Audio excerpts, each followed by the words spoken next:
Minasan konnichiwa, it's me Shogo. And Hanami. This is probably the weirdest video you're going to be watching on Shogo and Hanami's podcast. Hanami is actually getting undressed from her kimono right now, so she's not looking at the same screen as I am. My schedule this week has been unbelievably open, actually, during the weekday. This weekend, because Hanami is going to be very busy too, I'm going to also be busy as well. But these weekdays, these couple of days, I was able to be in front of my computer and doing, getting all the video editing and all that kind of stuff done. And I'm really happy to be on schedule in, for the first time in a very long time, actually. But anyways, yeah, Harumi has been going to kimono dressing work, and this weekend she actually has, on Saturday, there's an exam for kimono dressing, which she was actually preparing for right now. And on Sunday, she has a Nihon-buyō, Japanese traditional dancing performance that my daughter, who is sitting right in front of me, Hinata, and I will be going together to go and watch in Osaka. So a very, very busy weekend. Anime is getting undressed right now, and what you are watching as on the screen is me performing no theater. Thank you very much. But it is very badly blurred, so you can't see anyone's face. What? The only thing is that I'm not allowed to show anyone's face on the screen, so I have it blurred. I have a mosaic on it, so no one, the faces are unrecognizable, but the person that's standing and walking around is me. But I did want to give you some kind of proof that I was on stage and I was able to complete this year's no theater performance, and I wanted you guys to see how it went and everything. So, well, you can't really see anything, but it was a great success, and I just wanted to kind of feel the atmosphere at least. And another thing, again, as I was saying, Harumi and I, not me so much to be honest, but Harumi has been really, really busy, and we haven't been able to go to like any restaurants or anywhere to film, new videos and such for a while. Yeah, I can't believe we had the time to go to, different places to have lunch and all that kind of stuff. You remember when we first started on using videos for our podcast channel, we introduced restaurants and such. We haven't gone to any restaurant in a while. We've been using different videos and such, but we do have, I think I have one more place left, the sumo festival I was talking a little bit. Yeah, but that's the only thing. Yeah. And anything else, I don't have left, actually, unfortunately. So, in a while, I think, I will... Okay, I guess we have to go and eat somewhere very delicious then. Well, it's our job. We have to do it, I guess. Unfortunately, we have to job. It's our jobs. We have to go. I mean, we're very busy, but I guess we have to go have something really good then. Unfortunately, okay. Well, if you guys say so, I mean, you guys are forcing us to do this, right? So, I'll try to think of something good. I haven't really done any research recently, but maybe somewhere near Kyoto Station, like we did before. So it'd be somewhere that you guys can go as well. But anyways, getting back to the story of how we've been doing this week. I was talking with Harumi a lot about the training that I've been doing recently, and I quit playing the shakuhachi recently, and I've been focusing myself on training Asayama Ichiden-ryu, of course, recently. Been privileged to start teaching in Kyoto, and also no theater, as you are watching right now. And I was talking the other day during the evening with Harumi about the similarities and also the interesting similarities, interesting differences between these three. And the other day, it was actually tea ceremony training, and it was a very strict one. My sensei was very, very strict that day. And it really depends on what she wants to focus on that day, what she wants to teach, but that day was a very strict day. And one of the things that she explained to me during training was that don't do anything unnecessary. If you don't need to do it, just don't do it. Yeah, and if you're going to be doing it, do it the most efficient way. Okay. And there's actually a word that the previous headmaster of Asayama Ichiden-ryu, 21st headmaster Seki Sensei left and taught Seki Sensei, is that don't move unnecessarily. Yeah, and don't waste your movements. Okay? Yeah. In Japanese we say 無駄に動くな。動くなら無駄にするな. Okay? That means if you're gonna move, don't waste it. If you don't have to move, don't move. Is Seki Sensei's teachings. This is exactly the same as what's taught in tea ceremony. At least from my tea ceremony, our tea ceremony sensei, which for me was very, very interesting. It was a aha moment, I guess you could say. It was a very touching moment for me, and I truly understood the reason why I really love Asayama Ichiden-ryu as much as I love tea ceremony, and vice versa. And tea ceremony, I've been training under the same sensei longer than Seki Sensei, to be honest. But I found these similarities in what I'm training right now, and I think that's really interesting. And where no theater comes into this story is that the similarities between Asayama Ichiden-ryu and no theater is that no theater and Asayama Ichiden-ryu both are not meant to present to other people. Yeah. Okay, this is something that a lot of people tend to miss because as you kind of might be able to see from the blurriness, not might be able to see, but there's people, watching and listening to my performance, right? Yeah. One thing a lot of people tend to miss when they study about no theater is that no theater was not originally meant to be done for people. Now, of course, for a long time in history, of course, samurai, very important samurais and all that kind of stuff, started to love no theater, and it became a, should I say, what's the right word again? The national ceremonial theater kind of thing during the Edo period. Whenever there was any ceremonies, no theater would perform. Yeah. So of course there were people in the past too. Yeah. But originally, no theater has a aspect, which is a characteristic of something that's done towards gods. So it was more of a ritual. It was more of a ceremony. Okay, and that's one of the reasons why you can see in the back of the stage of no theater theaters. Is that there is actually a pine tree, and we call that the kagamita. Yeah, kagamita means mirror board. Yeah, so you imagine that there's actually a pine tree on where the in the area where the audience is sitting. Yeah, and there's actually a pine. Yeah, so we're actually doing the performance toward a pine tree, which is considered sacred. So we're doing it toward the Shinto gods or whoever that we're trying to worship at that moment. Yeah. So the Budo Asayama Ichiden-ryu is the same too. Originally, if it's not done to impress other people or to show off towards other people, okay? I think that Seki Sensei always talks about this too, but when you start doing Budo martial arts to impress other people, you start going down the wrong path. Yeah. So I think those are the really similar things. And also Budo, you do it for dedication performances. Like you dedicate your embu to the gods of the shrines and all that kind of stuff. And that concept is really similar in no theater too. Yeah. But at the same time though, then no theater in tea ceremony, is something that you do to show, right? Yeah. Budo is not meant to show at all. It's meant to defeat the opponent in front of you. Now, no theater, I did say it's not to show other people, but it's show to your gods, right? Yeah. And tea ceremony, the movements, all the procedures is meant to show someone. That's the reason why I have to refine your movements, how much your fingers are bent, and your posture, your back, how you move, your weight as you walk, and all these kind of things. It's meant to how you perform yourself, how you present yourself to other people, right? Now, no theater might not be towards people originally, but it is how you present yourself, right? Your posture, how you move, how you sing, So these are the similarities, And I really enjoy, as I talked about last week, I'm really happy that I was able to, start getting rid of other, things that I don't need to be able to focus on the things that I do need. And being able to think about these similarities and differences between these three has really helped me to have a deeper understanding of why I love these three so much. And I'm like, okay, I really want to be, in the future, someday, I really want to be a Asayama Ichiden-ryu Sensei, Ichiden-ryu's sensei, that also has a Shihan class, so instructor class in tea ceremony and also in no theater. I think that would be a really, really cool sensei that everyone can respect. Yeah, maybe in my 50s. Maybe in my 50s at some point, Maybe in the future, about when I turn about, Seki Sensei's age, hopefully, I'll be able to reach there. Yeah, but, and this, because this performance just ended a few weeks ago, next year, summer, is going to be the timing when we'll be holding the next performance, next huge performance, and it's going to be summer next year. And what's terrifying is that the performance for my biggest annual performance, no theater performance, next year is going to be just 1 week after the training camp season of Asayama Ichiden-ryu. So the Neishu Shurigenjutsu training camp 3 days, Asayama Ichiden-ryu training camp 3 days, after seminars 3 days, and the next week, the weekend, is my no theater performance. Yeah, so that means I'm sure there must be training right before that, right? To do some final adjustments. I probably won't be able to go because I won't be in Kyoto. So that's a little bit scary, to be honest, but it can't be helped. That's how the schedule is going to go. So anyways, the next piece that I'll be doing is called Awaji. Okay, Awaji is actually an island in Japan. It's called Awajishima.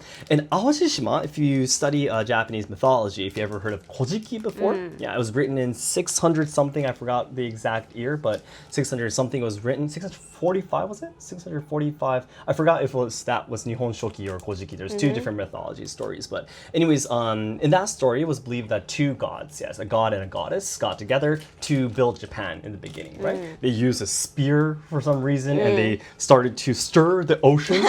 Stir the ocean, and they created Awaji Island. Awaji is Hyogo Prefecture, isn't it? It's in the Kansai area. Harumi's gonna look it up for me. But anyways, yeah. So Awaji Island was the first island that they created among Japan. And next is actually Shikoku, which is a region, which is a whole region. So Awaji's brother is huge. But yeah. Anyways, the story says that Awaji was the first island that was born. So the next piece I'm gonna be performing to is actually called Awaji. So the main character, the protagonist that I'm gonna be acting is actually Izanagi. Yeah, Izanagi is the god. It's Hyogo, right? Yes, that's what I thought. Yeah. So the god that created Japan, and the goddess is Izanami. Yeah, I'm sure if you're a Naruto fan, you've heard of Izanagi, Izanami before. Yeah, they're from the Sharingan techniques, the jutsus. Yeah, but I'll finally be able to perform a kamimai. It's called kamimai. Kami means god, and mai means dance. So god's dance. Yeah. So compared to the one I'm doing right now, which is Hanjo, which is a human story, of course, of a woman that got abandoned. And then she went on a trip to find her loved one. The loved one is actually trying to find her too, and it was a happy ending anyways. But it's very slow, much more difficult because it's very slow and precise, and all the details will be shown. Yeah. So, but this Awaji is crazy. Harumi actually had a chance to listen to my sensei's performance together with me, but it is super fast. Yeah. So this performance was about 22 minutes. The one I'm doing right now, so you probably won't be able to see the full performance in this podcast, but Awaji is actually 13. That's about half the time, even though it's structured with the same categories. So there's the first beginning dance, and then there's the chunomai I talked about, the middle dance where there's actually different sections, and then there's a final singing and dancing part. Yeah, it's the same structure, but it's half the length. Yeah, so it's very, very fast with another extra instrument, which is the taiko. Yeah. So in this performance, we have the flute, the kozuzumi, otsuzumi, and just 3 instruments. But there's actually one more instrument that can be added to the performance if it's an official Noh theater, and there's a taiko that you literally use, not mallets, but drumsticks, I guess, to hit, and that makes a really loud sound. But that's included because it's a god's dance. But next year, I'm going to be performing Awaji. Yeah, that's really, really exciting. And speaking of tea ceremony, by the way, Harumi and I are both going to go up to the next rank in tea ceremony. Yeah, in the next occasion. In our ryuha that we train in, I think we haven't mentioned our ryuha before, but I guess we don't have to because there's only a very limited amount of instructors, and I don't want anyone to be able to know who our instructor, who our sensei is. But anyways, in our ryuha, there's different ranks in instructor. So it's kind of like a dan rank, but there's different names to each rank. Yeah. And there are basically the first rank is you enrolled in the school. Yeah, and then there's 3 ranks that's considered beginners. Yeah, and the next 3 ranks is considered middle ranking students, and then the top 3, and the top 3 advanced students, and the lowest of advanced is considered a person who can start teaching the usucha, which is a thin tea. Yeah, and then the top of the 9 basically categories is where our sensei is right now, and above that is, I think it was called. It's a really, really cool name anyways. And that's the timing when men finally don't have to wear hakama anymore. Yeah, exactly. So it's a really, really interesting custom in the Sansenke, actually. Yeah. But anyways, so we're working towards going up, these paths. And Harumi will be able to maybe get natori and everything in Nihon-buyō too, right, Sei? I don't know. So you said that the whole exam, is it, first of all? Kind of, yeah. Yeah, is randomly held when the headmaster feels like it, right? Kind of. I'm not sure about how it works, but yeah, it's not every year. Okay. Yeah, it's maybe not like twice or thrice a year. Thrice? 3 times in a year? I don't. Every 3 years, you mean, or? Every 3 years. Yeah. Thrice a year, I mean, you hold the exam 3 times a year. No. Every 3 years. Every 3 years, or every 2 or 3 years. Okay, probably that's the timing is decided if like the instructor's like, I have a student who wants to get natori, I have a student who wants to get natori, and there's like if there's multiple students who wants to get natori at once, then okay, how about we hold the exam this year kind of thing. Yeah, probably maybe, that's how it works, right? Yeah. And also natori is like a lower rank, right? Oh, is that okay? Right. Because there's one more is shihan, right? So Shizuki Sensei needs to be shihan first. Okay. And then I can become an natori, I guess. Oh, okay. Otherwise, I need to go to the master sensei, so Shizuki Sensei's sensei. Yes. To become natori. Okay. So I guess Shizuki Sensei gonna become shihan soon. Oh, really? This year or next year? Okay. And then she will be able to decide who is natori then. Does that make sense? Yeah, she can send students to master. Oh, to makes the, sense, makes sense. So currently, if you want to headmaster. become a natori then, which is like basically a beginner ranking of professionals, right? The first step of a professional. So if you want to become natori right now, you have to become the student of the sensei then? Yeah. Registered as the sensei student then, if you want to do that. Okay, makes sense, makes sense. Something like this happens, I feel. It's the same in Budo and a lot of other things too, but there are certain ranks where you will be able to hand out ranks or certificates to this level, for example.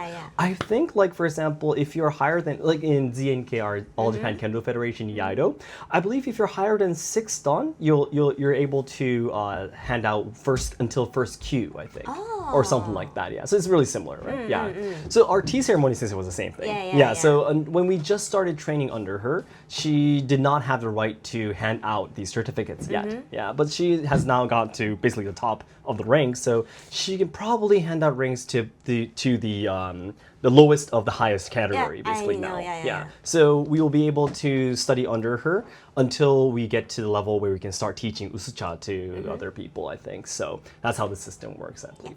And again, for Asayama Ichiden-ryu, by the way, these rules are just being built as we go. So we'll have to see how things go. But once we actually achieve our goal of trying to have 7,000 students, we definitely have to have a system like that. Unless, otherwise, Seki Sensei has to watch out for everyone, So he'll probably have to hold exams like every single month, every week almost. So yeah, we'll see how that goes. But that's how the system works. That's really, really amazing. So in a few years, maybe you might be able to get up to Natori, right? I was thinking about something, but Harimi has been doing a lot of jobs and businesses, I guess, projects related to kimono dressing right now. And one thing that a lot of kimono dressers or, people who are kimono instructors tend to face is that, okay, so I can put on a kimono now. What shall we do? And right now, I think the really good thing is that Harimi does Nihon-buyō. And Nihon-buyō is something that you have to have a kimono on to do. And I was wondering isn't it possible, I totally understand that your sensei is not very super positive about online lessons, right? She is more of, you have to come to in-person training, I was thinking it would be really nice if, why I'm talking about this is because me being able to hold online lessons for Seki Sensei has helped me so much more to understand Asayama Ichiden-ryu. Probably 10 to 15 times faster than other students because I translate for him, I make videos for him. All the words that he says, I digest in myself at least 10 times before I send it out to the world again, right? So that has definitely helped me to rapidly understand his thoughts, his beliefs, his principles, and all of his experiences. And I really, because you are so passionate about Nihon-buyō too, I really was thinking about how you could build that situation, similar to that situation. And I was thinking, alongside your Patreon or classes, online lessons of kimono dressing, it would be so amazing if you can hold these Nihon-buyō online lessons, to the world, because your English is getting so much better now, working outside, dressing tourists and everything. If you can translate for your sensei, and if you can help them study Nihon-buyō and like group lessons, maybe. Like you can, for example, let's say your sensei can say, okay, in these 2 months, let's practice this dance. And if you miss the class, you can rewatch the archive, and at the end of the 2 months, there'll be like a time when everyone performs it, one person at a time kind of thing. Okay, next 2 months, next 3 months, let's do this dance. And you can join in between if you want to. Go ahead. If you don't want to perform at the end of the 2 months, then that's totally fine too. So it's not like a personal training, but it's more like a group training that everyone can train together. The easier songs, and also it'd be great if you can do something really similar to what I'm doing with Asayama Ichiden-ryu. So every year there is like a training camp kind of thing where you hold one day to do furisode kimono dressing, which is like considered the most difficult type of dressing, right? Or it can be anything. It's up to you totally, but dressing yourself, dressing other people, day one.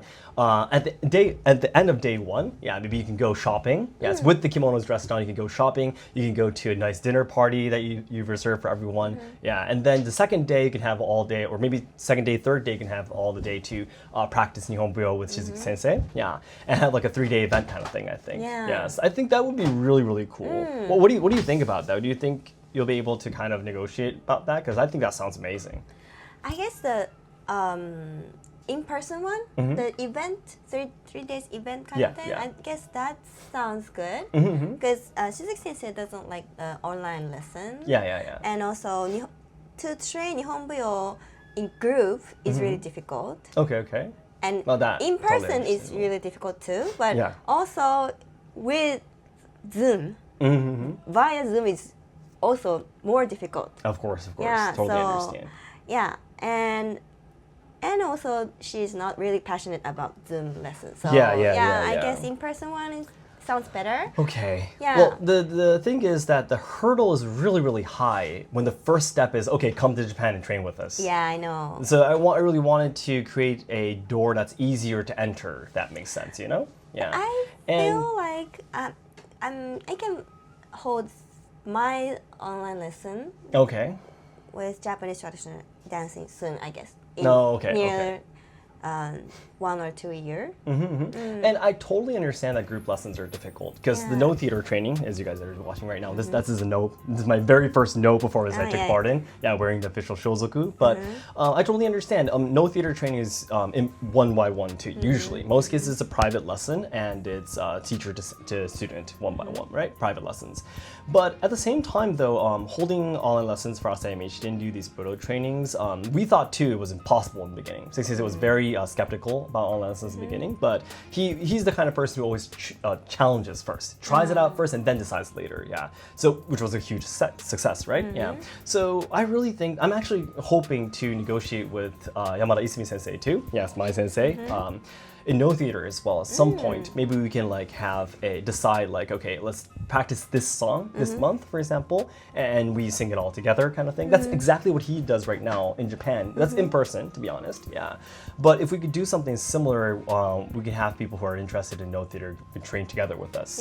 Yeah, and I think I will do that at the point when I become maybe in someday in the future. Yeah, I could teach it myself, but I still am probably not that confident yet. So I'll probably have Yamada Isumi Sensei help me out. Yeah, but in-person training, I could think of that as well, maybe in the future. But I really do want to create as many opportunities for you to be exposed to Nihon-buyō as much as possible, as much as I want to be exposed to no theater and tea ceremony. Yeah, and tea ceremony, sometimes our sensei asks us to help out with events and such. And if we could go to those helping out more and more often, I think we'll definitely be able to gain more experience, gain more trust from sensei and such. So I think that could be the closest route. But for no theater and Nihon-buyō, I think we don't have that many occasions to be with our sensei that much. So just a proposal. Yeah, we can think about it again in the future.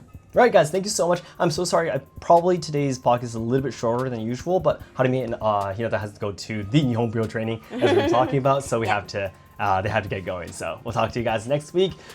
And by next week, but again, Harumi's exam will be over. Harumi's Nihon-buyō performance will be over. So we'll definitely let you guys know how that went. Okay? Yay. All right, guys, thank you so much. We'll talk to you next week. Have a nice week, guys. Bye-bye. Bye.